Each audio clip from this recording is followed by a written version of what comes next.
जय श्री सीताराम। जय हो बालाजी महाराज। राम बाली निज धाम पठावा, राम बाली निज धाम पठावा।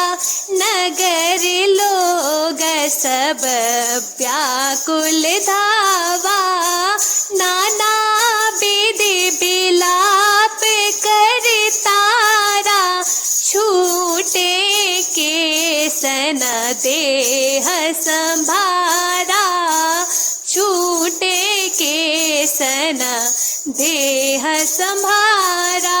तारा बिकल देखी रघुराया, दीन ज्ञान हरि लीनी माया।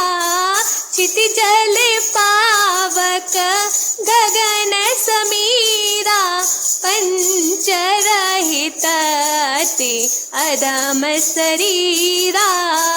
पंच रचित अति अधम शरीरा, प्रगट सो तनु तब आगे सोवा।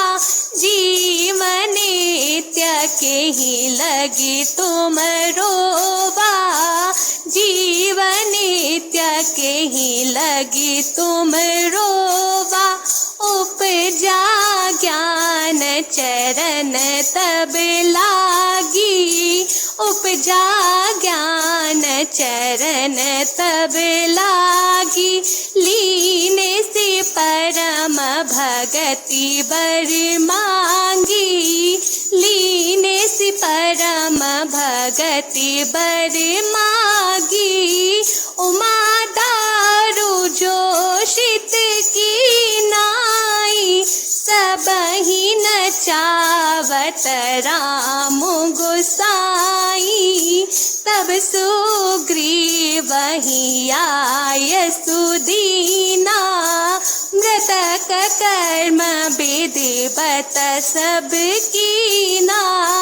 राम कहानुज ही समुझाई, राज देहु सुग्रीव ही जाई। राजु देहु सुग्रीव ही जाई। रघुपति चरण नाई करि माथा, चले सकल प्रेरित रघुनाथा। मंगल भवन आमंगल हारी, द्रवहु सुदशरथ अजीर बिहारी। लक्ष्मण तुरत बुलाए, पुरजन विप्र समाज। राजु दीन सुग्रीव कहाँ, अंगद कह जुबराज। श्री रामचंद्र जी ने बाली को अपने परम धाम भेज दिया। नगर के सब लोग व्याकुल होकर दौड़े।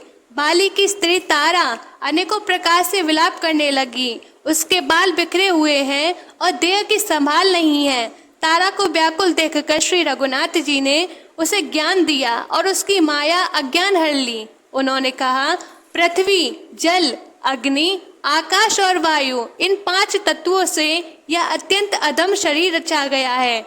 जब यह शरीर तो प्रत्यक्ष तुम्हारे सामने सोया हुआ है और जीव नित्य है, फिर तुम किसके लिए रो रही हो? जब ज्ञान उत्पन्न हो गया तब वह भगवान के चरणों में लगी और उनसे परम भक्ति का वर मांग लिया। शिवजी कहते हैं, हे उमा स्वामी, श्री राम जी सबको कठपुतली की तरह नचाते हैं। तदंतर श्री राम जी के सुग्रीव को आज्ञा दी और सुग्रीव ने विधि पूर्वक बाली का समृतक कर्म किया।